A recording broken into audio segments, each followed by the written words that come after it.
అందరికీ నమస్కారం. భగవాన్ శ్రీ రమణ మహర్షుల దివ్య జీవిత మకరందం 21వ రోజుకి స్వాగతం. 2వ ప్రకరణం విశ్వపురుషుడు. నామమహిమ. భగవన్నామ జపంలో మహిమ ఉండటం వల్లనే భక్తులు తారక మంత్రము, శివ పంచాక్షరి, గాయత్రి మంత్రము, కృష్ణ మంత్రము మొదలైనవి నిత్యం జపిస్తూ శుభాల్ని పొందుతున్నారు. రూపానికి నామానికి భేదం లేదని పెద్దలు చెబుతారు. అట్లే శ్రీ రమణ భగవానుల నామస్మరణచే భక్తులు పొందిన మహిమలు అనేకం. అందులో కొన్నిటిని చూద్దాం.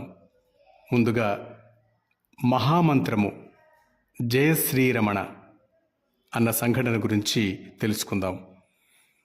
ఒకరోజు భగవానులు శ్రీ గుర్రం వెంకట సుబ్బయ్య గారికి ఈ విధంగా చెప్పారు. ఎయిర్ పైలట్ అంటే విమాన చోదకుడు అయిన ఒక యువ భక్తుడు శ్రీ భగవానులను సందర్శించడానికి వచ్చాడు. అతడు తన విమాన చోదన అనుభవాల్ని భగవానులకు నివేదిస్తూ తాను విమానాలను నడపడంలో ఎంతటి క్లిష్ట పరిస్థితుల్లో కూడా ఎంతటి సాహసానికైనా వెనుదీయటలేదని చెప్పాడు. దానికి కారణం అతనికి ఒక మహామంత్రం ఉన్నదట. అతను విమానంలో ఉన్నంతసేపు దానిని జపం చేస్తూనే ఉంటాడట. అలా జపం చేస్తున్నప్పుడు అతనికి ఎటువంటి అపజయం రానే రాదని గట్టి నమ్మకం అట. ఏమిటోయ్ ఆ మహామంత్రము అని భగవానులు ఆ పైలట్ని అడగగా అతడు భగవానుల దగ్గరకు వచ్చి రహస్యంగా వారి చెవిలో జయశ్రీరమణ అనే మంత్రము అని చెప్పాడు. మందహాసంతో భగవానుల ముఖతా వచ్చిన ఆ మంత్రమును సుబ్బరామయ్య భగవానుల ఉపదేశముగా గైకొని నిరంతరము జపించటం ఆరంభించాడు. 50 మంది రమణ భక్తులు కూడా ఆ మంత్రమును తమలో ప్రతి ఒక్కరికి భగవానులే ఉపదేశించినట్టుగా గ్రహించారు. అలా ఆ జయశ్రీరమణ మంత్రము రమణ భక్తుల మహామంత్రమైంది. నన్ను తలుచుకో అన్న మరో సంఘటన. భక్తురాలు తేసూరు అఖిలాండమ్మది చాలా పేద కుటుంబం. ఎప్పుడూ ఏదో ఆర్థిక బాధతో సతమతమయ్యేది. దానికి తగ్గట్టుగా ఒకసారి కుటుంబంలో కూడా కలహాలొచ్చాయి. ఆ బాధలు భరించలేక శ్రీ భగవానుల దగ్గర కళ్ళనీళ్లు పెట్టుకుంది. ఆమె చెప్పింది విని మౌనం వహించి తర్వాత ప్రసన్నంగా భగవాను ఈ విధంగా అన్నారు. తేసూరమ్మ, నాకంటే ఎక్కువ కష్టాలు పడ్డావా?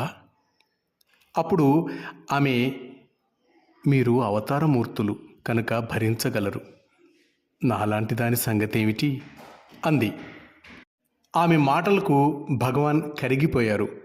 నేత్రాలు చెమ్మగిల్లుతుండగా కొంతసేపు మౌన ముద్ర వహించారు.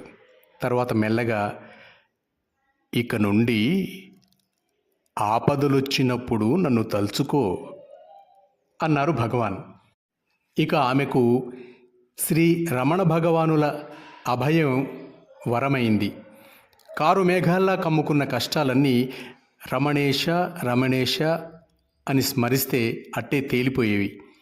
ఎన్ని కష్టాల్లో ఉన్నా శ్రీ రమణ భగవానులు ఆమెనలా రక్షించారు. సాక్షిమాత్రుడు అనే మరో అంశం. అవతార పురుషుడగు శ్రీకృష్ణ భగవానుడు ఎన్నో కార్యాలు చేశాడు. కానీ తానేమీ చెయ్యలేదని, సాక్షిమాత్రుడనేనని పలికాడు. అదెట్లా సాధ్యమని మనకు అనిపించవచ్చు. కానీ అది అవతార పురుష లక్షణం. అవతార పురుషుడు లోక వ్యవహారాల్లో కర్తృత్వ భావం లేకుండా సాక్షిమాత్రుడుగానే ఉంటాడు. శ్రీ రమణ భగవాన్ కూడా ఆశ్రమ వంట పనులలో అందరితో కలిసి తాను కూడా కూరలు తరగటం, పప్పు రుబ్బటం, ఇడ్లీలోకి పచ్చడి సాంబారు చేయటం మొదలైన ఎన్నో పనులు చేసేవారు. వారి చెయ్యి పడకుండా ఆశ్రమంలో ఏ పని జరిగేది కాదు. ప్రతినిత్యం శ్రీవారిని దర్శించటానికి వచ్చే భక్తుల ప్రశ్నలకు సమాధానాలు ఇవ్వటం, ఆశ్రమ జంతుజాలంపై ప్రత్యేక ఆదరణ చూపటం ఇలా ఎన్నో కార్యక్రమాల్లో పాల్గొన్నప్పటికీ తానెప్పుడూ సాక్షి మాత్రంగా ఉన్నానని భక్తులకు చెప్పేవారు. ఒక రోజున వెంకటేశ్వర శర్మ అనే భక్తుడు ఉండబట్టలేక, స్వామి, ఇన్ని పనులు చేస్తున్నారు, కానీ దేనిని చేయటం లేదంటారు, అదెలా సాధ్యం అని మహర్షిని అడిగాడు. చెప్పినా తెలుసుకోగలవా, ఆలోచించు అన్నారు భగవాన్. నిజమే, అహంకారం నశించిన క్రియకు సంకల్పాలతో కూడిన కర్త ఉండడు. కార్యం తోచేది ఇతరులకే. ఉదాహరణకు ఇంకా కొన్ని సంఘటనలు చూద్దాం. శ్రీ గణపతి ముని శాశ్వతంగా అరుణాచలాన్ని వదిలి సిర్సి వెళ్ళిపోవాలని నిర్ణయించుకున్నప్పుడు ఆయనపై ఎంతో గౌరవభావం గల మహర్షి, మీరు ఎందుకు వెళ్ళాలి, ఇక్కడే ఉండవచ్చు అని అనకుండా తటస్థంగా ఊరుకున్నారు. ఆశ్రమంలో ఎంతోమంది భక్తులకు భోజన వసతి ఉండగా భగవాన్ ముఖ్య భక్తులలో ఒకరైన మురుగనార్ భిక్ష చేసుకునేవారు. భగవాన్ ఆయనతో, భిక్షాటన ఎందుకు, ఆశ్రమంలో భోజనం చేయవచ్చు కదా అని ఎన్నడూ అనక తటస్థంగా ఉన్నారు. ఆశ్రమం నెలకొల్పిన తొలినాళ్లల్లో భగవాన్ భక్తులలో ముఖ్యుడు దండపాని స్వామి. అనేక కారణాల వల్ల ఆయనను ఆశ్రమం వదిలి వెళ్ళిపోమని ఒత్తిడి చేశారు. కానీ ఆయన వెళ్ళలేదు. వెళ్ళకపోయినట్లయితే తగిన శిక్ష అనుభవించాల్సి ఉంటుందని ఊరిలో పెద్దలు స్పష్టంగా చెప్పారు. ఇదంతా భగవాన్ సమక్షంలోనే జరిగింది. అయినా భగవానులు ఎంతమాత్రమూ చెలించలేదు. మర్నాడు దండపాని వెళ్ళిపోవడానికి నిర్ణయించుకొని భగవాన్ వద్ద సెలవు తీసుకోవడానికి వెళ్ళాడు.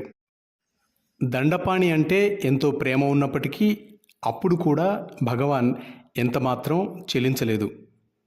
ఒకసారి ఊర్లో కొంతమంది జనం వచ్చి భగవానుల సొంత తమ్ముడు నిరంజనానంద స్వామిని చంపేస్తామని భయపెట్టి ఎత్తుకుపోతుంటే ఇదంతా చూస్తున్న భగవాన్ ఎంతమాత్రం చెలించలేదు. సరికదా ఆ వైపు కూడా చూడలేదు.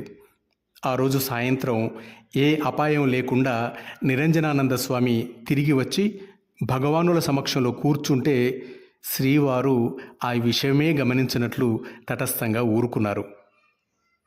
అలాగే శ్రీ రమణ మహర్షుల స్వర్ణోత్సవ వేడుకల్లో, అదేవిధంగా శ్రీ మాతృభూతేశ్వర కుంభాభిషేక సమయంలో కూడా వారి సన్నిధిలో ఎన్నో కార్యక్రమాలు జరిపినప్పటికీ సాక్షిలాగా వాటిలో పాల్గొన్న భగవాన్ని చూసి భక్తురాలు సూరినాగమ్మ, సర్వంబును గనుచును సాక్షి మాత్రముగా నిర్వికారుండై నెగడుచున్నాడు, గుణ వికారంబుల కూడికలేని ప్రణవస్వరూపమై బరగుచున్నాడు అని ద్విపదలో స్వామివారిని స్తుతించింది. ఆ విధంగా శ్రీ రమణ మహర్షులు తాను చేయు పనులందు చూచు పనులందు పాల్గొన్నప్పటికీ తామెప్పుడునూ సాక్షిమాత్రులుగానే ఉన్నారు. అహమాత్మా గుడాకేశ సర్వభూతశయస్థిత అహమాదిశ్చ మధ్యంచ భూతానామంత ఏవచ. భగవద్గీతలోని ఈ శ్లోకంలో సమస్త ప్రాణికోట్ల యందును వెలయుచున్న ప్రత్యేగాత్మను నేనే అని శ్రీకృష్ణ భగవానుడు సూచించినట్లుగా శ్రీ రమణ భగవానుల జీవితంలో కూడా ఎన్నో సంఘటనలు ఈ విధంగానే ఉన్నాయి. అందులో కొన్నిటిని చూద్దాం. పుట్టకురుపుతో చరమస్థితిలో ఉన్న భగవాన్ను చూసి భరించలేక దుఃఖంతో తల గోడకు బాదుకుంటోంది ఒక భక్తురాలు. అప్పుడు భగవాన్ సజల నయనాలతో ఈ విధంగా అన్నారు, ఈ దేహమే రమణుడు అనుకుంటున్నారు.